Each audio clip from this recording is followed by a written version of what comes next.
What's up guys, it's me Jeremy. League of Legends has a ton of awesome history that often gets forgotten as the game continues on, and so I thought it'd be fun to take a look back at how League of Legends came to be as it is today. Let's get started.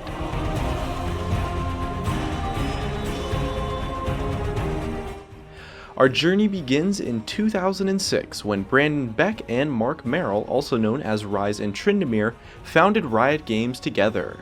A short while after, they partnered with Steve Feek and Steve Meskin, also known as Ginsu and Pendragon, to cement the start of the team. In September 2006, production officially began on League of Legends, inspired by Defense of the Ancients, which was a popular mod for Warcraft 3, with the idea that the mod was so innovative and fun that it could create its own genre worthy of a full engine and enhanced features.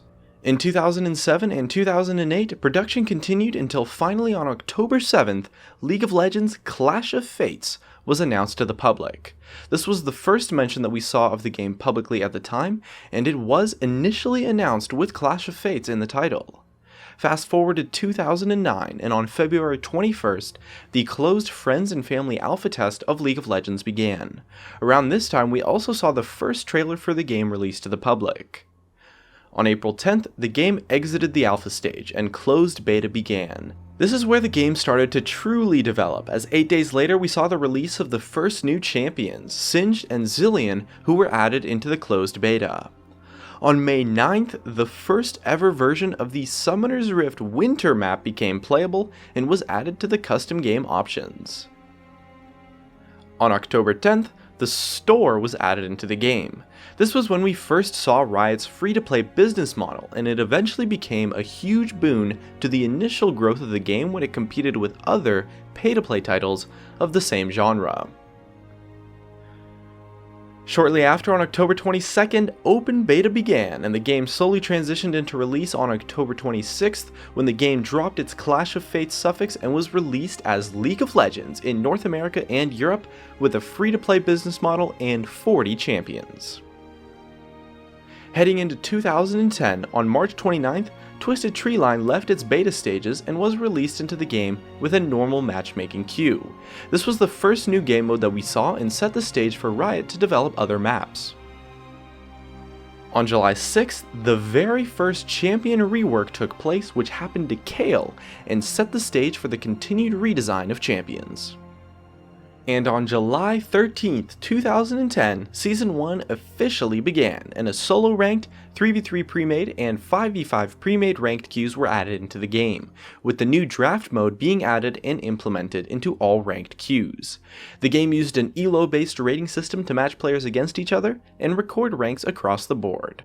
On the same day, the All Random mode was added to custom games, and a community formed around playing All Random All Mid on Summoner's Rift as a much more casual way to experience the game. Also on July 13th, the Journal of Justice began periodic publications. This web newspaper served as a way to showcase the lore and story behind League of Legends in a way that was built into the client to be easily accessible. On October 19th, the first Autumn or Harrowing Summoner's Rift map was added into the game, marking the second official Summoner's Rift map skin that was implemented. Now moving into the year 2011, on February 16th, Co-op vs AI was added into the game as a matchmaking queue and greatly improved the game's new player experience. Later on May 23rd, the Tribunal was added into the game, a system where players could discipline others who received multiple reports at the benefit of being rewarded with some IP and sweet justice. And on June 17th, the first ever World Championship was played in Sweden and was won by Fnatic over Against All Authority, who at the time had the roster of Xpeke top, Xuxe mid, Cyanide jungle, and Lamia and Melisande bottom. The tournament defined the current meta that we still see today in terms of the lane setups of top, mid, jungle, AD carry, and support. On September 26th, Dominion was added into the game. This marked the third map produced for League of Legends. It was initially met with a lot of hype and promise of fast-paced, exciting matches, but the balance and pacing of the game proved to be lackluster, and Dominion quickly lost its hype and eventually became all but forgotten on the competitive radar. In November of 2011, Riot announced that League of Legends had hit 11.5 million active monthly players across the world. This marked the first milestone of many of League's explosion into the gaming world, and the game became increasingly popular as the MOBA genre flourished. On November 15th, Season 2 officially began and launched with a major update involving new masteries and a complete overhaul to summoner spells. This was the first of many major updates that took place at the beginning of a season, and eventually would lead to the trend of massive changes taking place in every preseason. Heading into the year 2012, on January 17th, Colorblind Mode was added into the game, an awesome feature that at the time many had thought was long overdue, and finally allowed most colorblind people to play the game effectively. As well, on the same day, the dodge stat was finally removed from the game. Dodge had been a big part of notable items such as Phantom Dancer and Ninja Tabi, but the stat was considered a bit too RNG based and unhealthy for the game. On May 1st, the official Spectator Mode was added into the game as well. Before Spectator Mode launched, the Spectate feature was located in a summoner spell called Observer that would clear the fog of war from the entire map, and you would form a custom game of 6 players on each team, which was only possible from the Riot-based game client, and you would have one observer on each team in the game who would use the summoner spell and be able to spectate the game that way by removing the fog of war. It was an interesting situation, as many times the people playing the observer would impact the game accidentally by picking a champion with a global passive or dying to something like a Karthus ultimate, and it was happily replaced by the Spectator Mode. On May 23rd, Summoner's Rift received its first graphical update. It consisted mostly of minor tweaks, but at the time it was a very nice change and made the game look much better. A month later, on June 29th, Pulsefire Ezreal, the first ultimate skin ever, was released into the game. The skin had been hyped up with teasers and hints for about 4 months, and was unlike any skin the game had ever seen at the time, and showed what was really possible to add to a champion in just a skin. On July 7th, the 100th champion, Jace, was added into the game. League of Legends initially launched with 40 champions, but in Season 1 and especially in early Season 2, Riot put a ton of focus on producing new champions, and was putting out as many as 2 champions every month quite consistently, and eventually Jace was released as the milestone 100th champion in League of Legends. On September 12th, the Diamond tier was added into the ranked system. Previously, the highest tier possible had just been Platinum, but the player base had become large enough to where the highest ELO rating was a long ways above what it took to actually get Platinum, so the Diamond tier at 2200 ELO was added into the game. On October 12th, the Season 2 World Championship took place in the United States and was won by the Taipei Assassins in an upset victory over Azubu Frost. The roster of Stanley Top, Toys Mid, Lil Balls Jungle, Bebe AD Carry, and Mistake on support beat out the competition for the $1 million prize, which at the time was one of the biggest prize pool esports had ever seen. Later on October 25th, the Twisted Treeline received a full relaunch and update in an attempt to change the dynamics and game flow of the map. It was exciting at first, but would eventually prove to be fairly uncompetitive despite Riot's best attempts. On December 3rd, a huge preseason update hit the live servers with updates to the jungle, massive changes to items, and updates to masteries, runes, and summoner spells. Some of the more notable changes to items were the removal of Heart of Gold, the nerf to Boots of Speed, since at the time boots were a 100% starting buy on every role except for support, and the buff to Black Cleaver and Warmogs, which would cause a pretty chaotic preseason, with some of the most unbalanced game states League of Legends has ever seen. Heading into 2013, on February 1st, Season 3 officially started with an updated ranking system, getting rid of the ELO ratings and adding divisions, tiers, and promotional series, as well as the Challenger tier above Diamond, to allow the best of the best a better chance of distinguishing themselves on the ranked ladder. On February 7th, the first League Championship Series, or LCS, started in North America and Europe, marking the downfall of the open circuit of tournaments, but leading to a much more secure competitive scene for the professional players and organizations. Here's a fun one for you. On February 14th, 2013, Riot announced their official replay system coming soon, and implemented it on the PBE. It was met with a lot of promise, but eventually fell through for a multitude of reasons, and to this day, seems to be nowhere near hitting live servers. On March 1st, the official Mac open beta began for League of Legends. Previously, Mac users had to use a third-party software called iLol that was supported by Riot in order to be able to run the game properly on a Mac. The software was a little bit buggy, would break pretty much every patch, and would often take extra days to launch patches, and so the official client was long overdue as Mac users rejoiced. On March 28th, the first full relaunch of a champion happened to Karma and was added into the game. Karma had been one of the weakest champions in the entire game for over a year, but had a kit that was a little bit too unhealthy to buff. So a full relaunch changed her kit completely, and set the stage for Riot to be able to completely change champions to be much better designed and easier to balance. On April 29th, Howling Abyss launched and ARAM became the 4th official game mode for League of Legends. By this time, the all-random, all-mid community was gigantic and was a reasonable part of the player base, to the point where Riot made an official game mode just due to feedback and community desire. And on that day, the map gained a matchmaking system equipped with rerolls and new items.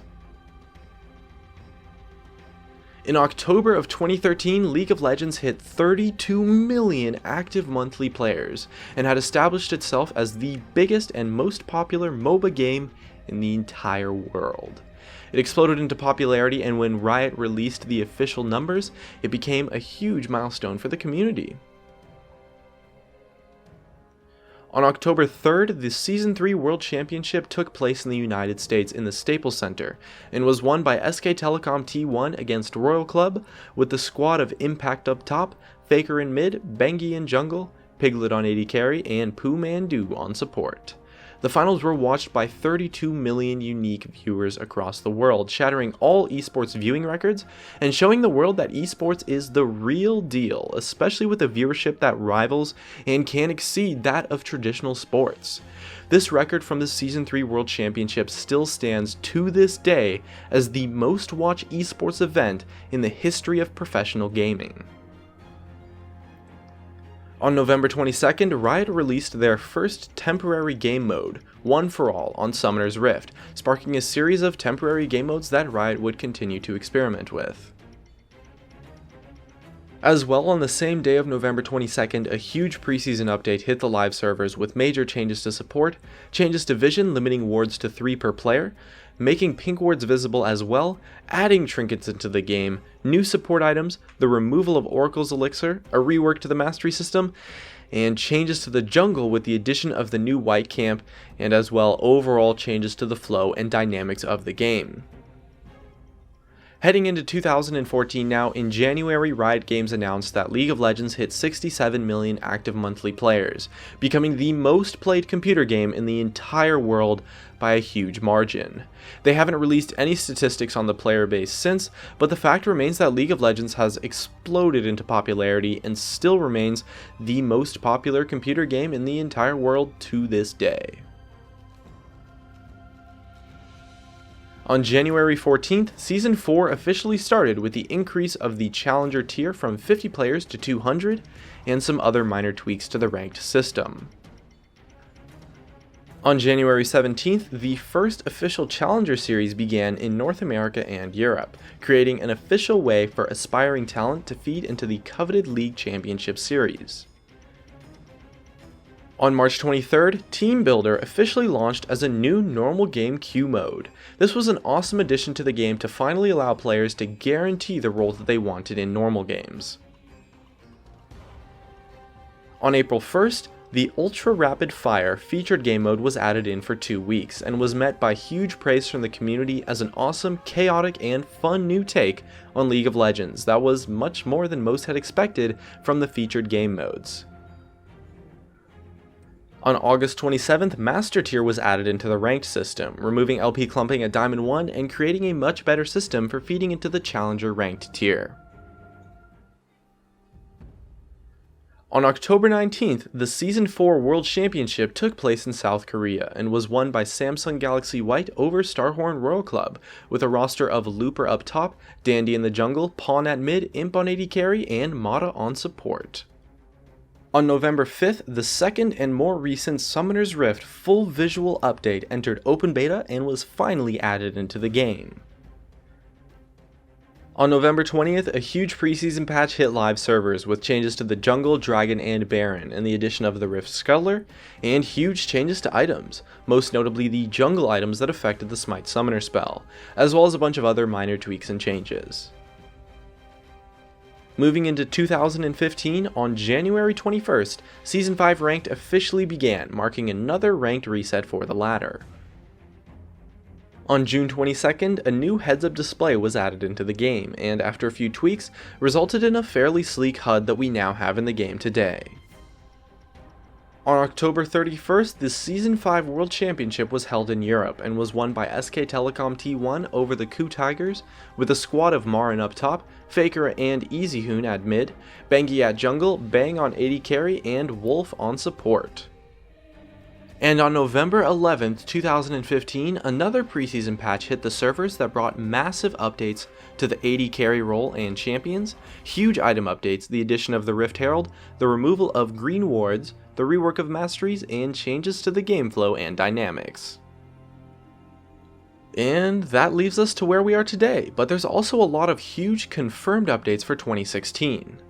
Although it's not 2016 at the time of making this video, we know for sure that in 2016, a new client will be added into the game to replace the long outdated Adobe Air client that we have now. As well, a new champion select format and menu will be implemented into the game alongside Team Builder Ranked, which will allow you to queue as two of your favorite roles in order to ensure that everyone gets a role that they like in a ranked game. Dynamic queues will also be added to the ranked ladder, allowing you to queue with a full team of 5 on the individual ranked system.